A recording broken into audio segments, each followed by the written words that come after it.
আসসালামু আলাইকুম। ব্যাকপ্যাকার সাইফুল চ্যানেলে আপনাদের সবাইকে স্বাগতম। আজকে আমি আপনাদেরকে ঘুরিয়ে দেখাবো রোমানিয়ার একটি হিস্টোরিক্যাল শহর যার নাম তিমিসোরা। এই তিমিসোরা ট্রিপে আমার সাথে আছে একটি ছাতা। সো অ্যাকচুয়ালি আজকে সারা দিন বৃষ্টি হবে, কোনো ছাতা ছাড়া কোনো ওয়ে নাই। টেম্পারেচার এই মুহূর্তে 4 কি 5-এর মধ্যে আছে, সেই সাথে আবার বৃষ্টি। সো আপনি বুঝতেই পারতেছেন ওয়েদারের অবস্থা খুবই খারাপ। ওয়েদার যেমনই হোক না কেন আমাদের ঘোরা কিন্তু বন্ধ থাকবে না, কারণ যেহেতু আমি উইকেন্ডটা কাটাতে আসছি, স্যাটারডে সানডে এই 2 দিন থাকবো আমি এখানে। সো আমি যতটুকু সম্ভব এই শহরে যা যা কভার করার আমি সবই করব। তো এই মুহূর্তে আমি যাব সর্বপ্রথম, মানে আমি জাস্ট সকাল 11টা বাজে আমি এই মুহূর্তে যেই জায়গায় যাওয়ার প্ল্যান করলাম সেটা হলো ইউনিয়ন স্কোয়ার। এটা হলো এই শহরের সবচেয়ে মানে বলা যায় প্রাণ কেন্দ্র।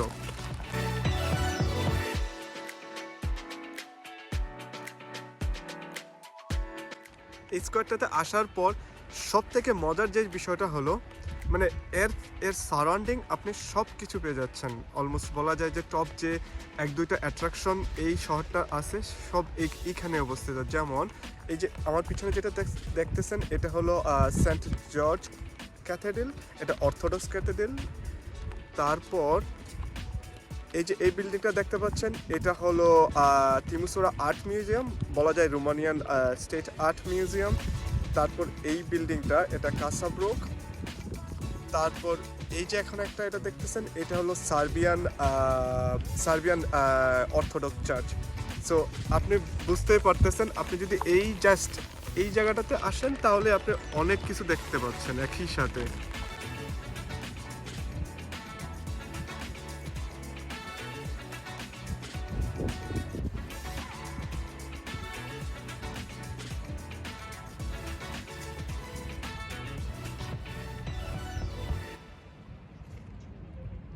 তবে এখন আমি আপনাদেরকে নিয়ে যাব সেন্ট জর্জ অর্থোডক্স ক্যাথেড্রালে। এটা অ্যাকচুয়ালি অস্ট্রিয়ান আর্কিটেকচার ফলো করা হয়েছে, ওই পাশেরটা আপনার সার্বিয়ান আর্কিটেকচার ফলো করা হয়েছে। তো চলুন, এইটাই নাকি সব থেকে সুন্দর, আমি এইটাই আপনাদেরকে এখন দেখাবো।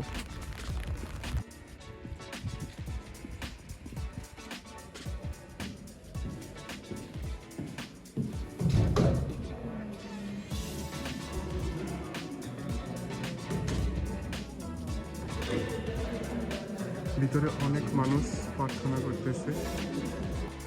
প্রথমে ভাবছিলাম যে রোমানিয়ার মানুষ খুব একটা হয়তো বা টুরিস্ট হবে না, কিন্তু এখানে আসার পর এই ধারণাটা চেঞ্জ হয়ে গেছে। এখানে অনেক মানুষ দেখতে পাচ্ছি, কিন্তু আমি একা না, অনেক মানুষ আছে যারা আমার মতোই ঘুরতে আসছে। আপনাদেরকে তো আমি এখন ইউনিয়ন স্কোয়ার দেখালাম। এই ইউনিয়ন স্কোয়ার শেষ করে আমি এখন যাব লিবার্টি স্কোয়ারে। এই হলো লিবার্টি স্কোয়ার। এখন যেহেতু ক্রিসমাস চলতেছে তো যার কারণে চারিদিকে, মানে চলতেছে না, ক্রিসমাস আসতেছে, তো যার কারণে চারিদিকে একটা ক্রিসমাসের একটা ভাইব দেখা যাচ্ছে। তো যদিও এখানে খুব আমার দেখা মতো এখানে খুব স্পেশাল কিছু একটা নাই, মানে আমি স্পেশাল কোনো কিছু ফিল করতেছি না এই জায়গার মধ্যে, শুধুমাত্র এই মনিউমেন্টটা ছাড়া, এই যে এই মনিউমেন্টটা ছাড়া আর তেমন কোনো কিছু এই জায়গাটাতে স্পেশাল আমার কাছে লাগে নাই। বাদ বাকি সব কিছু খুব নর্মাল।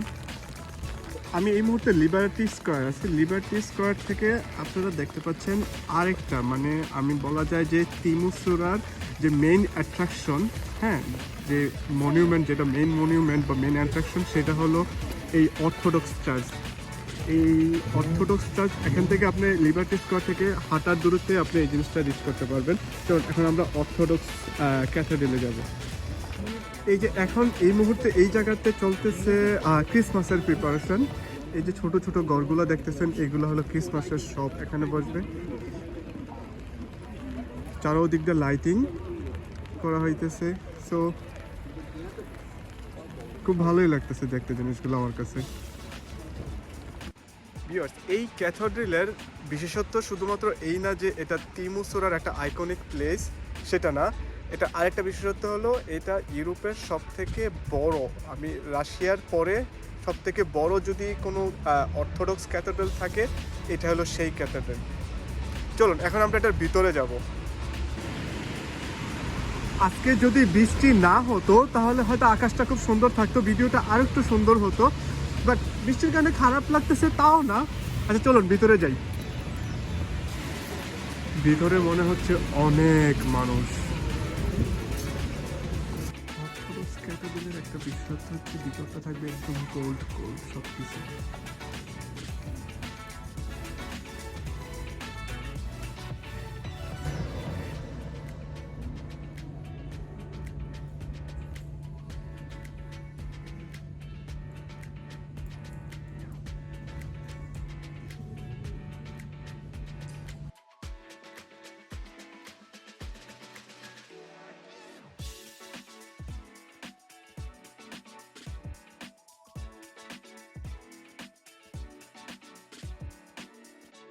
এই চার্চটা আপনারা যদি নর্মালি যে চার্চ দেখেন এখানে মানুষ বসার জন্য জায়গা থাকবে, কিন্তু এখানে কোনো বসার জন্য কোনো জায়গা নেই, একদম ওপেন, ফুল ওপেন স্পেস।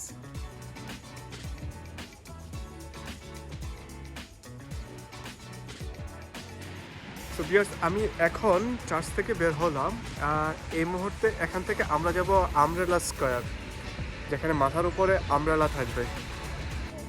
অত্যন্ত দুঃখের সাথে জানানো যাচ্ছে যে এই মুহূর্তে সামার, শুধুমাত্র আমব্রেলাগুলো সামারে ছিল বা এখন উইন্টার, সো এখন এগুলো সবগুলো তুলে ফেলছে। আমার উপরে দেখতে পাচ্ছেন এই সেই স্ট্রিট, যেই স্ট্রিটে অ্যাকচুয়ালি ইয়ে ছিল আর কি, আমব্রেলাগুলো ছিল। এই যে দেখেন এখন সব আমব্রেলা তুলে ফেলছে, তো কি আর করার, আনফর্চুনেটলি ইহা আর দেখা হচ্ছে না। এখন আমরা যাব রোজ গার্ডেনে। চলুন আমরা রোজ গার্ডেনে যাবো এখন। সব কিছুর মূলে এই একটাই কথা, কারণ এখন শীতকাল, যার কারণে আর রোজ আর এখন এই মুহূর্তে এই জায়গাতে খুব একটা দেখা যাচ্ছে না। বাট এখানে যে মানে জাস্ট রোজের যেটা মানে গোলাপের যে বাগান, সেটা খুব সুন্দরই বোঝা যাচ্ছে জিনিসটা।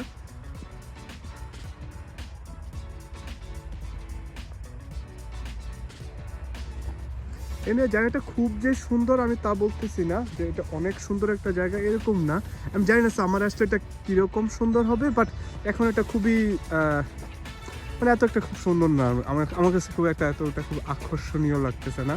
বাট এটা ঠিক এখানে মনে হচ্ছে কনসার্ট বা সেমিনার সামারের দিকে যেরকম ইয়ে হয় না, অনেকগুলো প্রোগ্রাম হয়, এইসবের জন্য এই জায়গাটা খুবই একটা পারফেক্ট।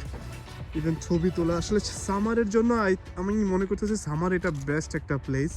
বাট এই মুহূর্তে যদি এটা বেস্ট প্লেস না, কারণ চারদিকে ফুল থাকলে এখানে ছবি তোলা থেকে শুরু করে, এই যে এখানে কনসার্টের জন্য প্লেস, এই যে এখানে আই লাভ থিমুসোরা আইকনিক প্লেস, সো সব কিছু মিলে এখানে একটা নাইস।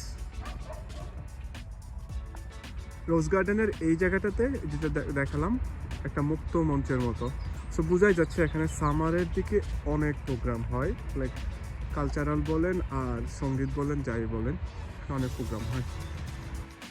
সো ভিউয়ার্স, আজকের দিনের জন্য আই থিঙ্ক আমি একদম লাস্ট স্টেজে আছি। এই পাশটা দেখতেছেন, এইটা রোজ গার্ডেন, আর এটা নদী, যদিও আমাদের দেশে খালের মতো, বাট ওরা একটা নদী বলে, বেগা নদী এটার নাম।